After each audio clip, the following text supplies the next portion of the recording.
is a chemical process, and the reduction then of the metal from the ore, the process of reduction depends a little bit on the reactivity of the metal.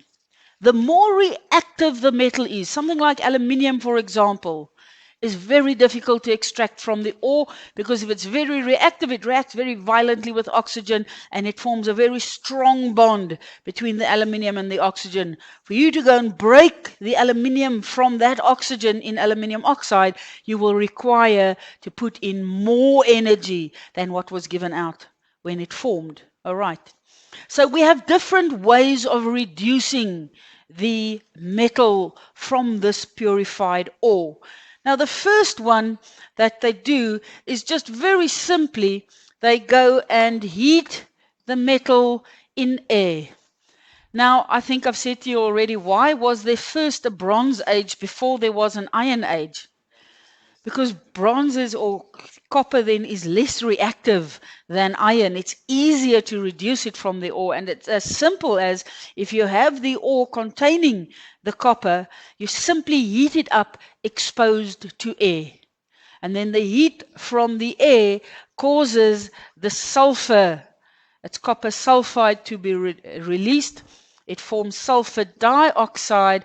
And, well, if it is copper, it will form copper and sulfur dioxide. The sulfur dioxide would be an impurity, a pollutant.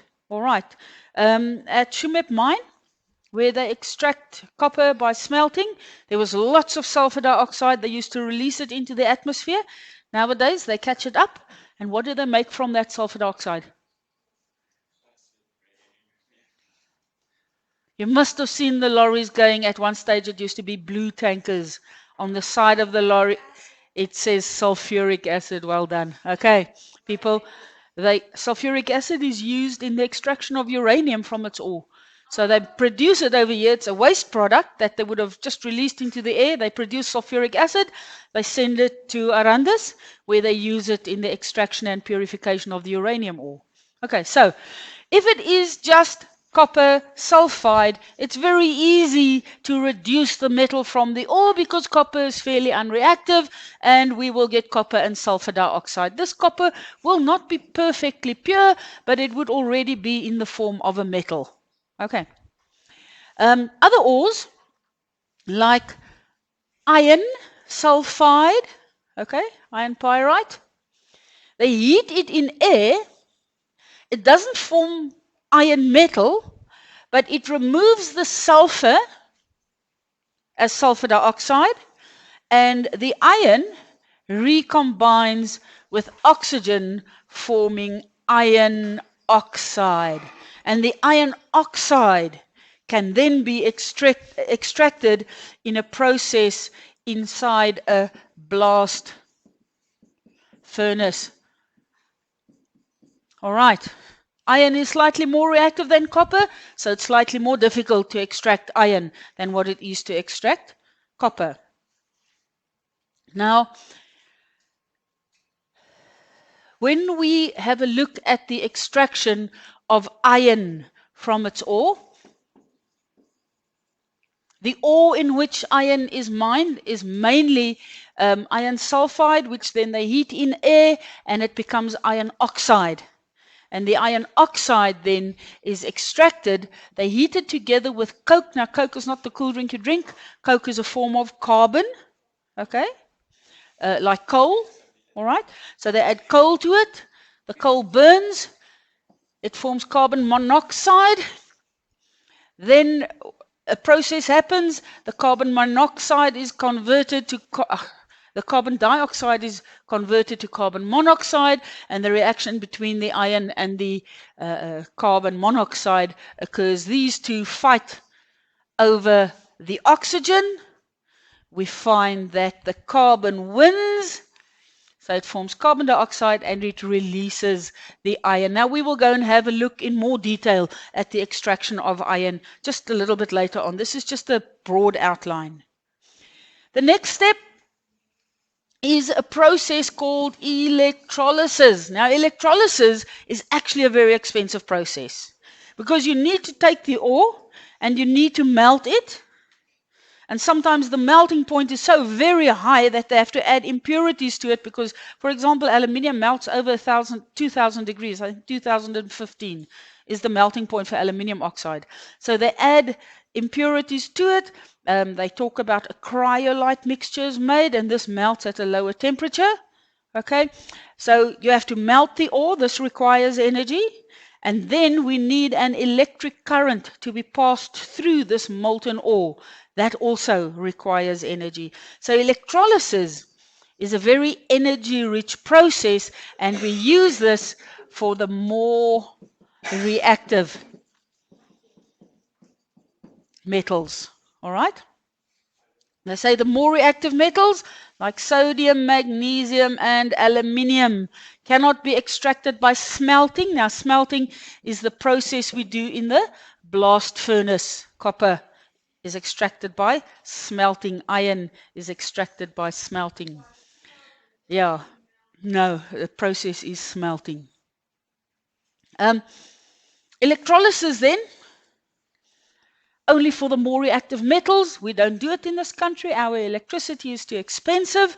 There isn't enough electricity. So usually these ores are exported to countries, for example, like Canada, that have more electrical supplies, cheaper electricity, and they will extract these metals from the ores by electrolysis, and then we can buy back the metal if we need the metal for whatever industrial purpose we want.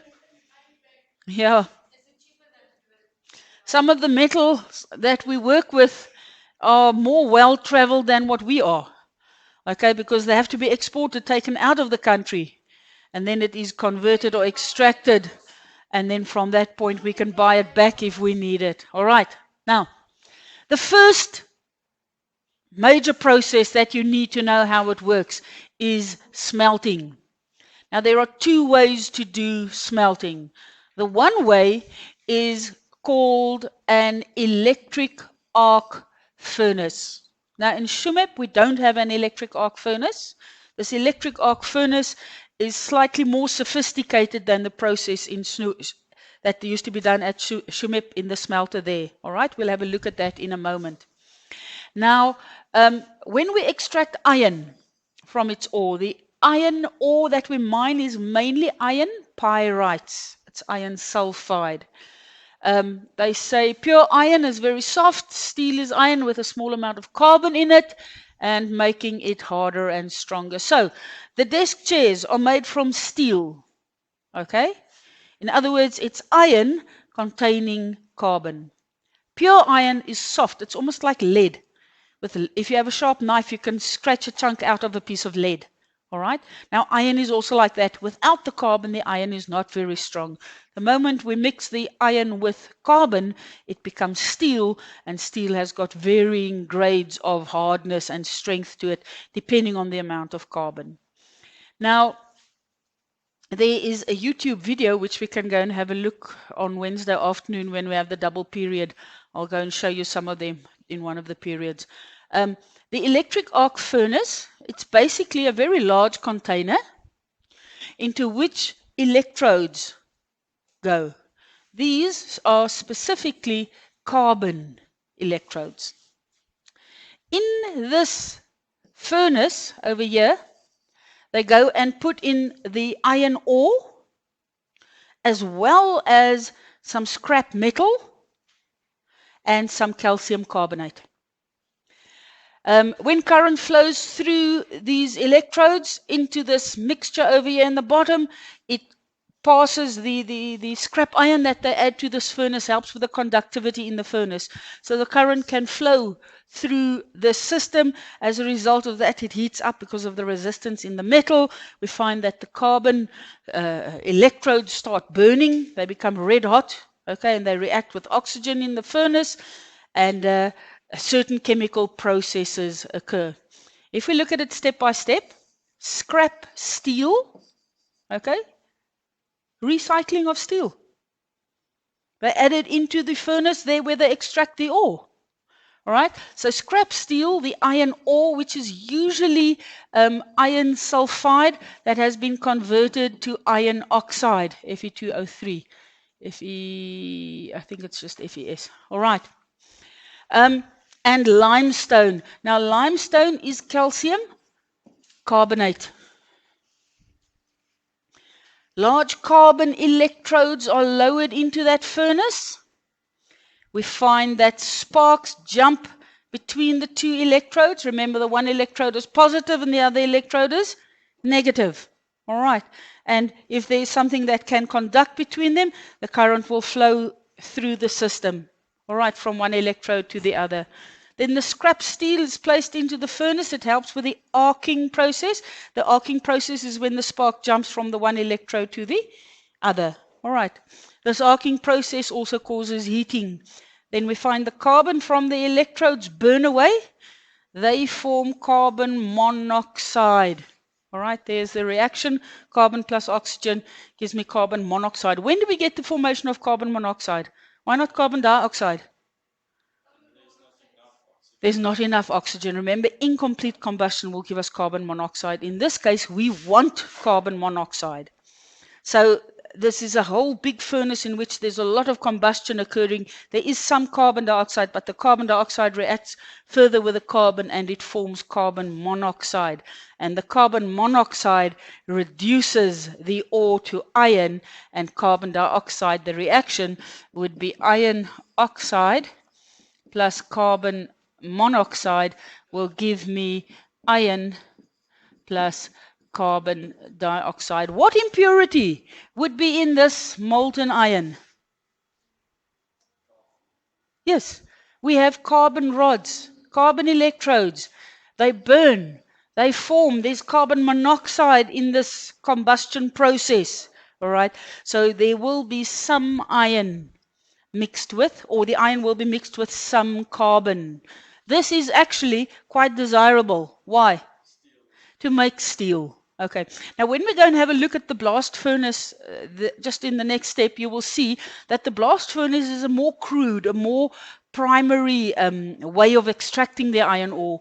With the carbon electrodes that they put into this mixture over here, they can, to a certain extent, control the amount of carbon in the steel. So this steel would be of a higher quality than what we get from the blast furnace.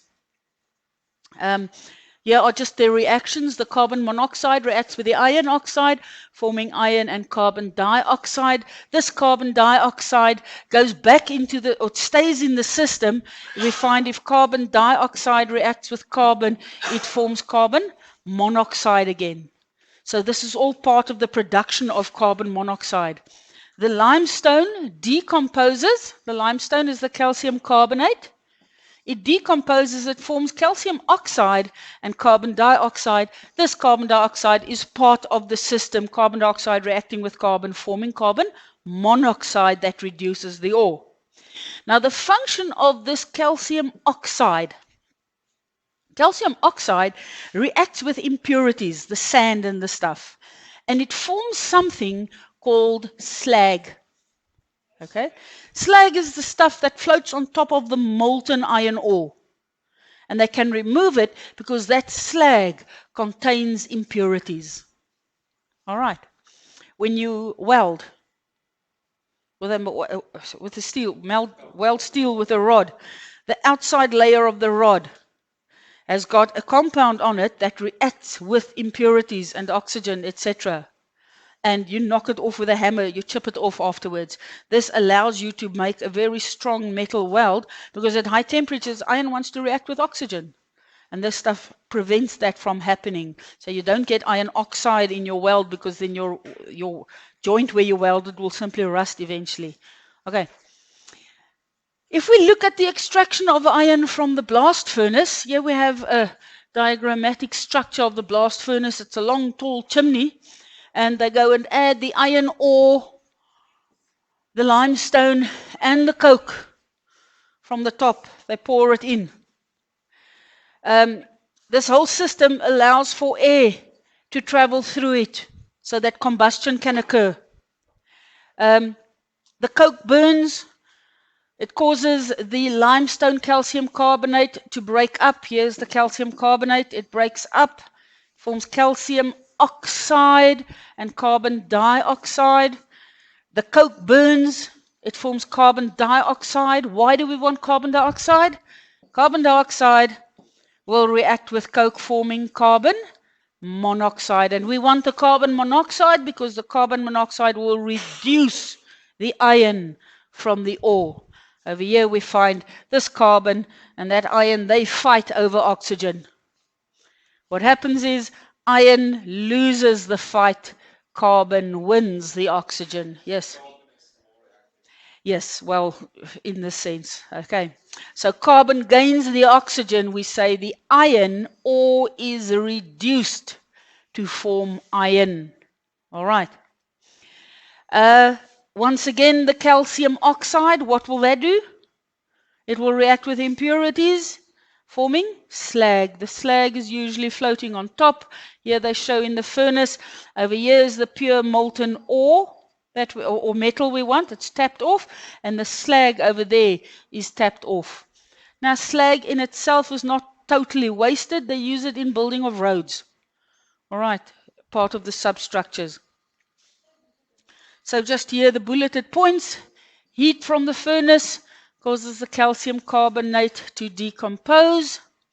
Carbon dioxide reacts with coke, forming our reducing agent, carbon monoxide. The carbon monoxide reduces is the term we use. The ore, the iron from the ore. The calcium oxide is the stuff that reacts with impurities. We refer to it as the flux. Calcium oxide is the flux that reacts with the impurity, and they form slag, which can be tapped off. The slag floats on top of the molten steel, and it can be removed. Yes.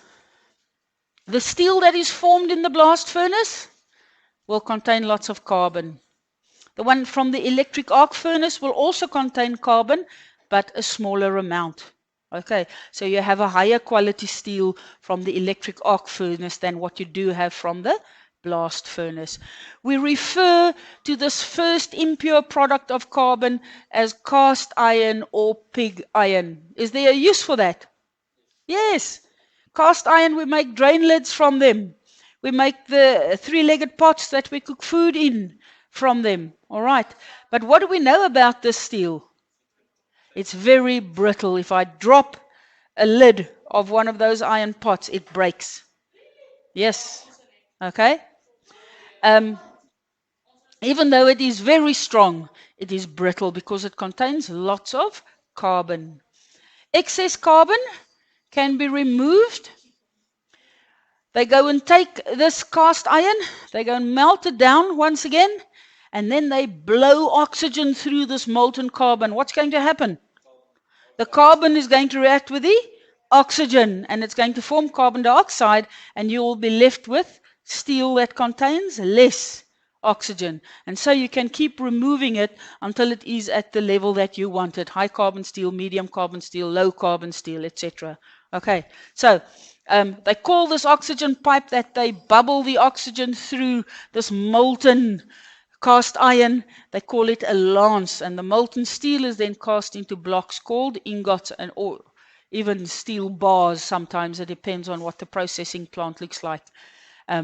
Then if you are a manufacturer of steel girders or whatever, you go and buy in the steel in the form of these ingots, you will melt them down and you will process them into the shape that you need them to be. That is the extraction of iron. Now the extraction of zinc is very similar to that of iron. We find that the ore that contains zinc is known as zinc blende, all right, and that is zinc sulfide. The first step, just like with the iron, is to convert this metal sulfide into a metal oxide. They simply do that by roasting the ore in air. They just heat up the ore exposed to the atmosphere. And we find then sulfur dioxide would be given off as a waste product, either released into the atmosphere, but better if they could catch it up and use it for a different purpose. All right. But it is a pollutant. The formed sulfur dioxide is a pollutant, but it can be used to make sulfuric acid. At Tsumeb, they used to just release it into the atmosphere. The soil around the area of the smelter is very acidic. They've discovered there are many of the waste products that even if they release it up into the air, if it rains, it settles down. The winds carry it in a specific direction and it tends to settle down. So nowadays they use the iron sulfur dioxide and they make sulfuric acid from it. Zinc oxide then, this stuff that we get over there, is heated with coke. Once again, we have got zinc oxide. It's heated with carbon. All right. What's going to happen? The zinc and the carbon are going to fight over the oxygen. We find that the zinc will release the oxygen and the carbon will react with the oxygen forming carbon dioxide. There's a problem with the extraction of zinc in this blast furnace. Zinc has a fairly low boiling point. So it tends to form zinc vapor, and where will the vapor want to go? Up and out. All right? And they don't want that because this is actually the metal that they're trying to extract. So what happens is as this vapor rises up a chimney, it is cooled fairly rapidly. One of the methods they use is to spray it with molten lead. And then it falls down to the bottom, it condenses, and we get molten zinc at the bottom of the furnace, which can be extracted. Very often, zinc is extracted together with the lead. Is this a problem? How would they separate the two? Yes, lead is going to be more dense, zinc is going to be less dense. So it will separate into two layers due to their density, and the first products can be tapped off from that point there. Lead is more dense, yes, it goes to the bottom, and zinc will float on top. All right. Once again, the lead and the zinc extracted by this process is not perfectly pure. It has to go on to a secondary process where they purify it further. Extraction of copper. The ore is concentrated. Then we heat it with coal, which is carbon, and sand and lime. We find that copper sulfide is formed. This copper sulfide is referred to as being copper matte, M-A-T-T-E. All right, while the impurities are removed as slag, that would be the function of the lime. It's going to react with the impurities forming slag. The copper matte is heated and it's converted into a crude copper metal called blister copper. Have you seen the lorries coming from Tsumeb with these large blocks? It looks like basins of copper in it, but when you look at it, you can see the copper is not pure. Okay, that is blister copper. And that has to be extracted or purified further by means of electrolysis. So it is exported. It's taken to Walfish Bay Harbour, where it is exported and it is converted into pure copper by means of electrolysis. So by countries where there is cheaper electricity. And then when we need copper for wiring, for whatever we need it, we have to buy in the copper metal again. All right. Yes. Sulfur dioxide, once again, is a pollutant. What's one of the main pollutants from mining processes? Sulfur dioxide. All right. What does sulfur dioxide do to the environment? It's the main culprit causing acid rain. The sulfur dioxide dissolves in water and it forms sulfurous acid. And acid rain comes down and it causes the soil to become acidic. It damages microorganisms in the soil. All right. It eventually damages the waxy layer on plants and they can't grow and bear fruit, etc., as they should. So sulfur dioxide then is a pollutant together with arsenic. This is removed, yeah, Arsene. This is removed, and the blister copper then is purified further by electrolysis. We do not do that in Namibia. It is too expensive, the electricity. It's cheaper to export it how many thousands of miles away and let them purify it and then buy it in the purified form. All right, because our electricity is much too expensive. Yeah, they buy the ore. These refineries or processing plants, they buy in the copper ore, the blister copper from the copper producing countries. All right. I think I must stop at this point. What I do want to do, just want to go back over here. We talk about the metal is being reduced from the ore. And it's as simple as we start out with iron oxide and we end up with iron. So we've taken a lot of stuff and we've made it into something less. So it's reduced. But in terms of the scientific terminology, reduced is actually a reduction, which goes together with a process, all right, oxidation. Now, in grade 8 and 9, and I think in grade 10, we did reactions with oxygen. And we said anything that reacts with oxygen is an oxidation reaction. But even that is a limited explanation. Technically speaking, when I have a metal and it forms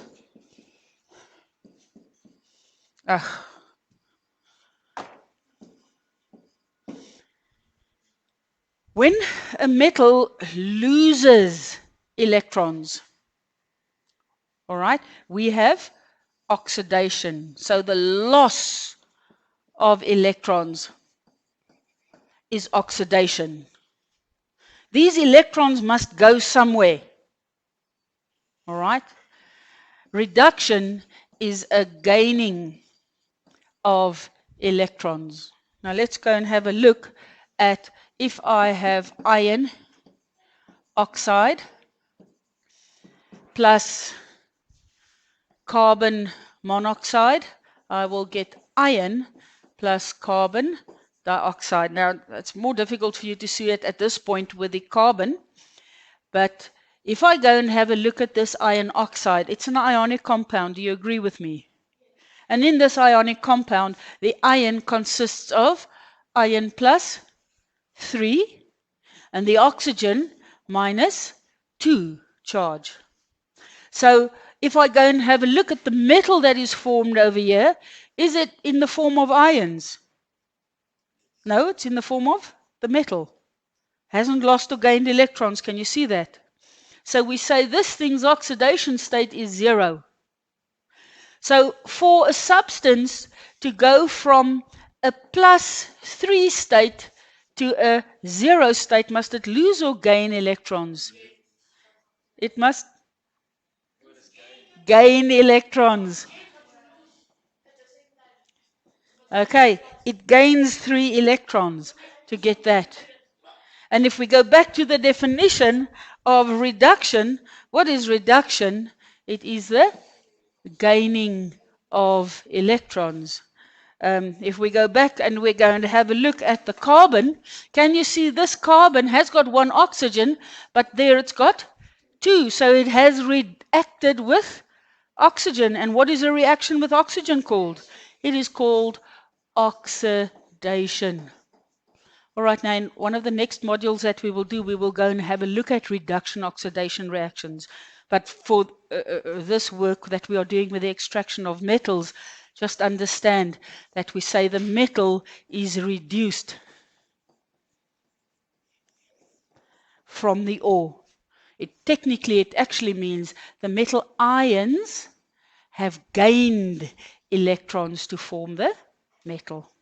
All right, we will stop there.